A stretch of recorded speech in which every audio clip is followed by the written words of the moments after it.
தொடர்ந்து இந்த நேரத்திற்கான தலைப்புச் செய்திகளை பார்க்கலாம். தமிழ்நாட்டின் நிதி உரிமை, மொழி உரிமைக்காக நாடாளுமன்றத்தில் குரல் எழுப்ப வேண்டும். திமுக எம்பிக்களுக்கு முதலமைச்சர் மு க ஸ்டாலின் வலியுறுத்தல்.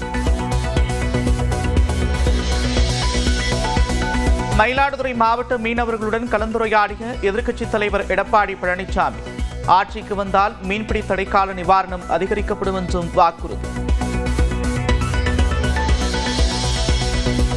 கோவை மாவட்ட மலைப்பகுதிகள் மற்றும் நீலகிரி மாவட்டத்தில் இன்று முதல் 3 நாட்களுக்கு மிக கனமழைக்கு வாய்ப்பு. வானிலை ஆய்வு மையம் தகவல். ராணிப்பேட்டை, திருவள்ளூர், தேனி, தென்காசி மாவட்டங்களில் இன்றும் நாளையும் கனமழை பெய்யக்கூடும். காஞ்சிபுரம், திண்டுக்கல் மாவட்டங்களில் இன்று கனமழைக்கு வாய்ப்பு என்று வானிலை மையம் கணிப்பு. காங்கிரஸ் ராஷ்டிரிய ஜனதா தள கூட்டணி பீகார் மக்களிடம் கொள்ளையடித்தது. பிரதமர் மோடி சாடல்.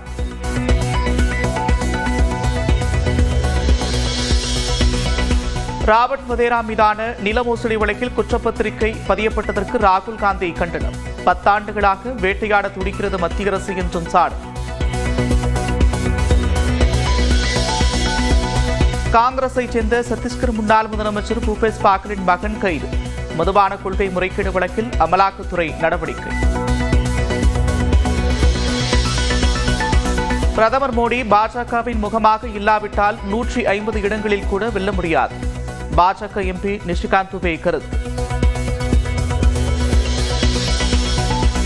2340 இரண்டாம் நிலை ஆசிரியர்களுக்கு வரும் 24ஆம் தேதி பணி நியமன ஆணைகள் வழங்கப்படும். பள்ளிக்கல்வித்துறை அமைச்சர் அன்பில் மகேஷ் அறிவிப்பு.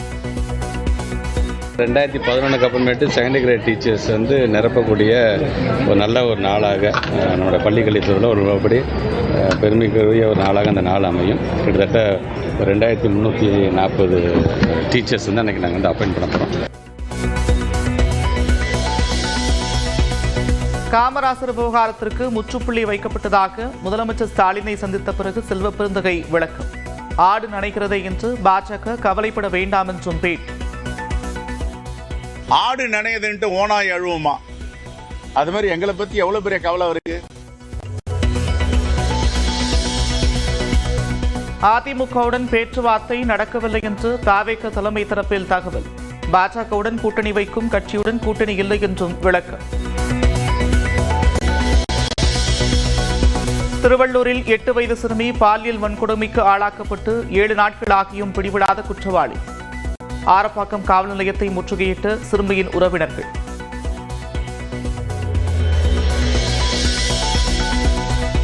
ஆந்திராவிலிருந்து வேலை தேடி சென்னைக்கு வந்த நபரை கடத்தி பணம் கேட்டு மிரட்டல். 3 பேரை கைது செய்து காவல்துறை விசாரணை. கோடநாடு பங்களாவில் மாவட்ட நீதிபதி ஆய்வு செய்ய ஆட்சேபனை இல்லை. கொலை கொள்ளை வழக்கில் குற்றம் சாட்டப்பட்ட ஜிதின் ஜாய் கோரிக்கை குறித்து அரசு தரப்பு பதில். நாமக்கல் மாவட்டம் நெல்லிப்பாளையம் அருகே இரும்பு லோடுடன் சாய்ந்த லாரி. இருசக்கர வாகனத்தில் சென்ற பெண் உயிரிழப்பு.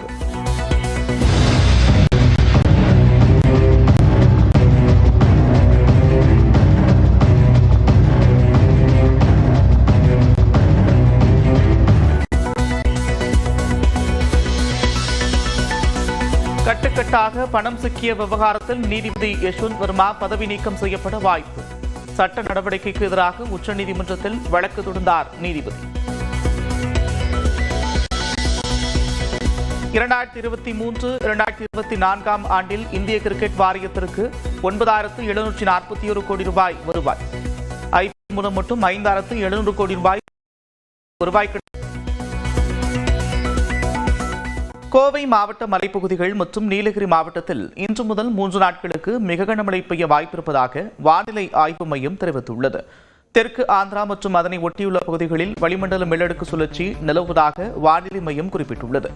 அதே சமயம் தென்னிந்திய பகுதிகளின் மேல் நிலவும் வளிமண்டல மேலடுக்கு சுழற்சி மற்றும் மேற்கு திசை காற்றின் வேக மாறுபாடு காரணமாக கோவை மாவட்ட மலைப்பகுதிகள் மற்றும் நீலகிரியில் இன்று முதல் 3 நாட்களுக்கு மிக கனமழை பெய்யக்கூடும் என வானிலை ஆய்வு மையம் தெரிவித்துள்ளது. மேலும் தேனி, தென்காசி, திண்டுக்கல், திருவள்ளூர், ராணிப்பேட்டை மற்றும் காஞ்சிபுரத்தில் இன்று கனமழை பெய்ய வாய்ப்பிருப்பதாக கணிக்கப்பட்டுள்ளது. தேனி, தென்காசி, கன்னியாகுமரி, திருவள்ளூர் மாவட்டங்களில் நாளை கனமழை பெய்யக்கூடும் என வானிலை ஆய்வு மையம் தெரிவித்துள்ளது.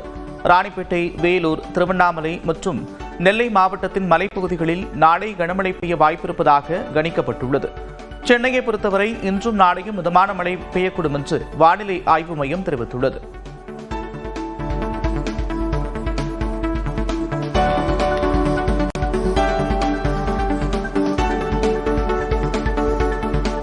நிதி உரிமை, மொழி உரிமை, கல்வி உரிமை, கூட்டாட்சி உரிமை ஆகியவற்றை பாதுகாத்திட திமுக எம்பிக்கள் நாடாளுமன்றத்தில் குரல் எழுப்ப வேண்டும் என்று முதலமைச்சர் மு.க.ஸ்டாலின் வலியுறுத்தியிருக்கிறார். வரும் திங்கட்கிழமை நாடாளுமன்ற மழைக்கால கூட்டத்தொடர் தொடங்கிருக்கும் நிலையில் சென்னை அண்ணா அறிவாலயத்தில் முதலமைச்சர் மு.க.ஸ்டாலின் தலைமையில் திமுக மக்களவை மற்றும் மாநிலங்களவை உறுப்பினர்கள் கூட்டம் நடைபெற்றது. இதில் கடந்த 11 ஆண்டுகளாக தமிழ்நாட்டை வஞ்சித்து வரும் பாஜக அரசின் வஞ்சகத்தை நாடாளுமன்றத்தில் எடுத்துரைத்து தமிழ்நாட்டிற்கான கல்வி, நிதி உள்ளிட்ட உரிமைகளை நிலைநாட்டுவோம் என்பது உள்ளிட்ட தீர்மானங்கள் நிறைவேற்றப்பட்டன. குறிப்பாக கீழடி ஆய்வறிக்கையை ஏற்க மறுப்பது, தமிழ்நாட்டிற்கு உரிய ரயில் திட்டங்களுக்கு நிதியளிக்காமல் வஞ்சிப்பது ஆகியவற்றுக்கு கொடுக்க முடிவு செய்யப்பட்டுள்ளது. இதேபோன்று 100 நாள் வேலை திட்டத்திற்கான நிதியை தாமதப்படுத்துவது, தமிழ்நாட்டிற்கான நிதி உரிமையை பறிப்பது ஆகியவற்றை கண்டித்து குரல் எழுப்ப திமுக தீர்மானம் நிறைவேற்றியுள்ளது. பீகார் வாக்காளர் பட்டியல் திருத்தம் செய்து கோடிக்கணக்கானவர்களின் வாக்குரிமை பறிக்கப்படுவதாக குற்றம் சாட்டிய திமுக அதனை கண்டித்தும் நாடாளுமன்றத்தில் குரல் எழுப்ப முடிவு செய்து தீர்மானம் நிறைவேற்றியுள்ளது. கச்சத்தீவு மீட்பு, கல்வியை மாநில பட்டியலுக்கு கொண்டு வருவது உள்ளிட்ட பிரச்சினைகளை நாடாளுமன்றத்தில் எழுப்பவும் திமுக திட்டமிட்டுள்ளது. இந்நிலையில் எக்ஸ் பக்கத்தில் பதிவிட்டுள்ள முதலமைச்சர் மு.க.ஸ்டாலின் இந்திய மக்களின் உள்ளுணர்வுகளையும் தமிழ்நாட்டின் ஒருமித்த குரலையும் எடுத்து வைத்து நிதி உரிமை, மொழி உரிமை, கல்வி உரிமை, கூட்டாட்சி உரிமை ஆகியவற்றை பாதுகாத்திட குரல் எழுப்புமாறு திமுக எம்பிக்களுக்கு அறிவுறுத்தியிருப்பதாக தெரிவித்துள்ளார். கொரோனா போன்ற பேரிடர் காலங்களில் வரி வருவாய் இல்லாத போதும் 40,000 கோடி ரூபாய் வரை செலவு செய்ததாகவும் 12,000 கோடி ரூபாய் விவசாய கடன்கள் தள்ளுபடி செய்ததாகவும் எதிர்க்கட்சித் தலைவர் எடப்பாடி பழனிசாமி தெரிவித்துள்ளார்.